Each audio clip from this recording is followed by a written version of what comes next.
We are. We are live. Thank you very much. Thank you. I'd like to call this Intergovernmental Legislative Committee meeting to order. We have a quorum, and this morning we're going to start with reports of our legislators. Let's start with our state legislators. Mr. Thompson. Yes, ma'am. Thank you, Madam Chair. Good morning, everyone from Santa Fe, where there's no snow. It's a big hoax. And I have sitting to my, or to your right, perhaps, is John Lahoff, who's been helping us with city stuff for his first week. So please be nice to him. But he'll be helping us. He's very nice. He sold his company and didn't have anything to do. So I asked him to come and help us for the session. He's terrific. Well, good. So we had a great opening few days. The governor, it wasn't super controversial, anything with the governor. So it hasn't gotten super political yet. I would say, as we all know, like the themes usually break down pretty quick. Republican versus Democrat, House versus Senate, urban versus rural, executive versus legislative. I don't know what it's going to be yet, but that hasn't really been decided. There have been a few wrinkles in the past few days, specifically as it relates to money. Like it was just a couple of days ago that the Senate Finance Committee Chairman Munoz, they announced that there's going to be individual grow, which is for most of us, we think of it as what junior used to be. So it creates an opportunity. It's a little different than the old days of junior and much more like the modern grow where the money is administered by the COGS, which is a huge relief to us because as we know how hard it is to administer some of these itty bitty little programs. But that has created a lot of interest in that type of funding. And I will say that the city of Albuquerque is competing better for that money than anybody I've seen in the state. So certainly better than the folks in Bernalillo County, the other competitors. So bravo to the city and the team for doing that. The numbers on individual capital outlay are purportedly going to look much like they've looked in the past. And you might recall, like last year, House members got 2.5 million, senators got 4.1 million. I think we're going to be in a very similar range. So there's that. I think the areas for us, the feedback I'm getting from legislators is that this is like the best the city has ever done in terms of entering a session with everybody kind of knowing what we're really interested in, which is a tribute to everyone on the Zoom and elsewhere. But I feel really good about everything, Madam Chair. It is the governor's last session, so I do expect at some point in time some goofy things to happen. I think it's possible that there could be legislation that the city loves or doesn't like, or things that we like or don't like, and we're going to have to participate in some of those conversations, and perhaps Mr. Park can talk about that. But I also feel like the environment is really good for us to compete for what we're interested.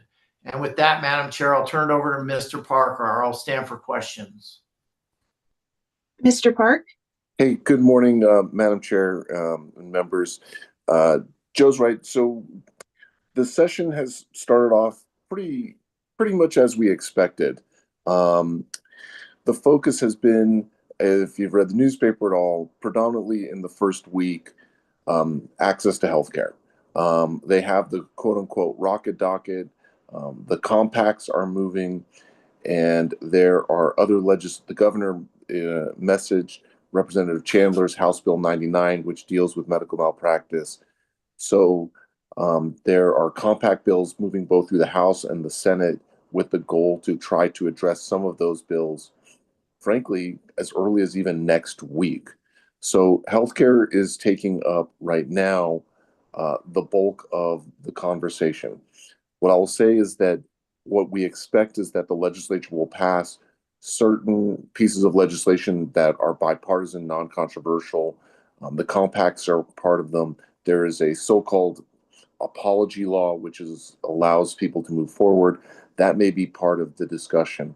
but for the broader based, larger sort of malpractice issues, which include sort of capping punitive damages, attorney's fees, any of those things, those are going to happen closer to the end of the session. Simultaneously, and because and it's important to remember, is that this is really predominantly supposed to be a, bless you, ma'am, a budget and tax year. So what we're also seeing is that the governor in her last term has talked about and remains committed to increasing what she believes legislation that addresses public safety. It's notable that you saw the Secretary of DPS, Bo, make a 10-day press conference with the Republican caucus. She is going to work with anyone who will work with her, regardless of political affiliation. What that package is going to look like and where it will end up, that's going to happen closer towards the end, but there will be lots of moving pieces. The two big things she continues to address and is very serious about is juvenile crime and felons in possession.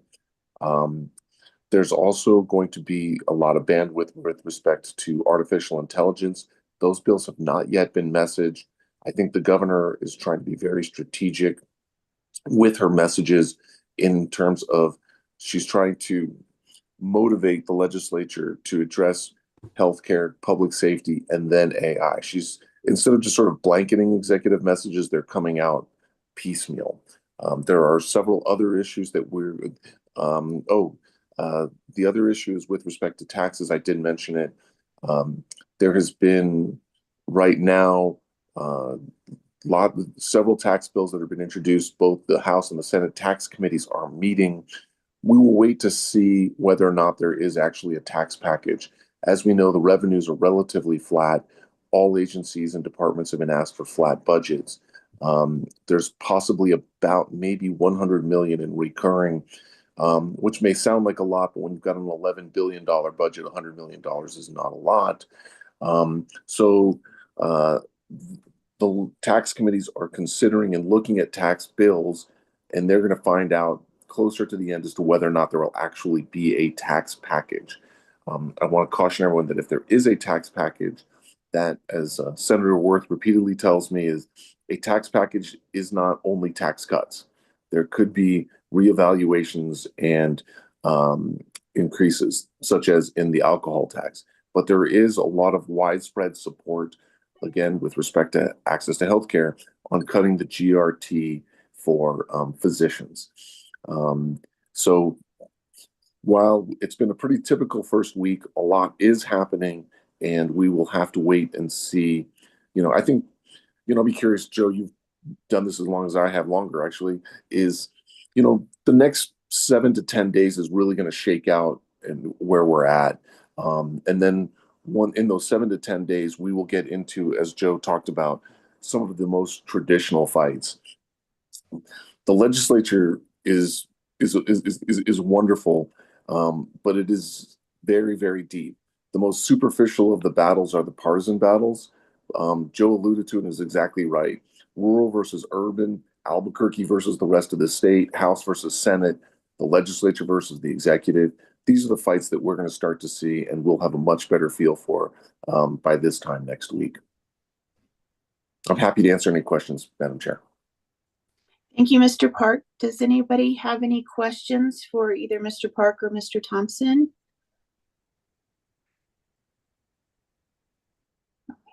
Thank you for these great reports. I am encouraged from this first week. All of the things that are important to our community seem to be addressed, and I really like bipartisanship. But like you said, we'll see how it shakes out. I hope we're having the same conversation next week. But fingers crossed, we can always hope. Thank you for those reports. Mr. O'Donnell, how is it going in Washington? Good morning, Madam Chair and members of the committee. We are at a point in Washington where I think optimistically, I thought we would be at the end of this, or the beginning of this year, and the end of the FY26 appropriations process. As you may have heard, The House and Senate have taken care of all 12 bills on in their subcommittees. And final approval, I think we've had final approval, president's signature on 6 of those bills. This week, the Senate, this coming week, the Senate will finish its work on the bills that have been sent over by the House. And that will conclude the appropriations process for FY26. The most contentious subcommittee bill was Homeland Security, and that was two things in that bill.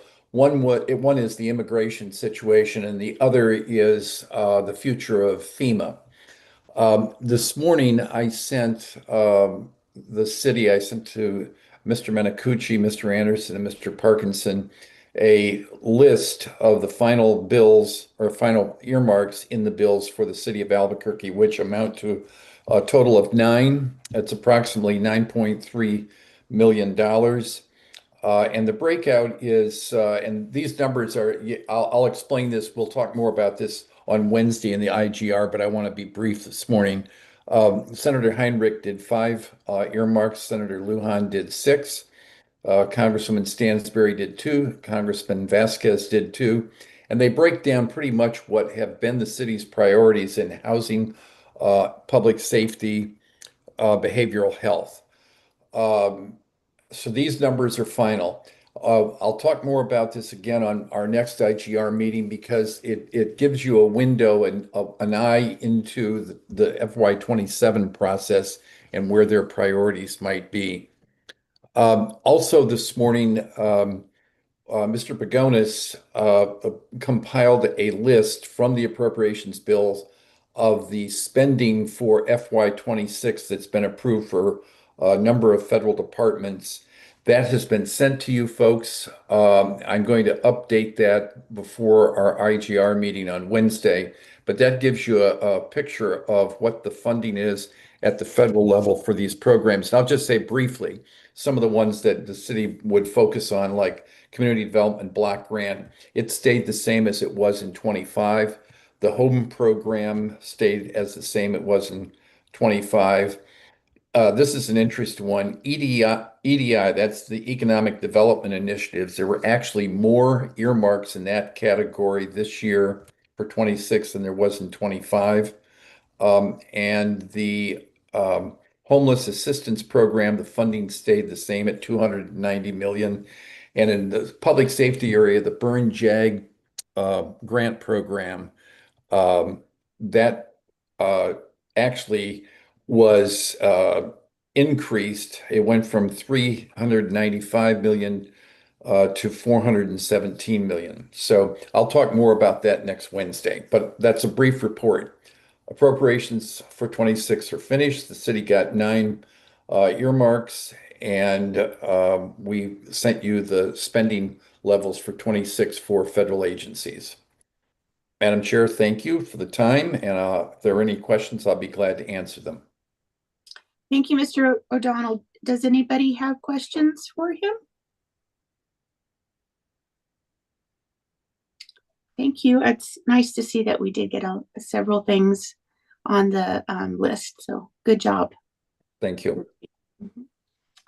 Okay. So thank you for all of those reports. Does anybody have anything else to say? Madam Chair, Yes, Mr. looks like the Menacucci. next meeting will be, first item will be election of the vice chair. We just have to do it every year. Okay. That'll be on Wednesday. Correct. It's a big job. Somebody will be a great one to take over. All righty. Well, I think that's all we have then today. So we will see. Oh, hi, baby. Say bye-bye. Bye. Thank you, guys. Stay warm, everybody. See you Wednesday. Everyone. Bye. Go Broncos! Go Broncos.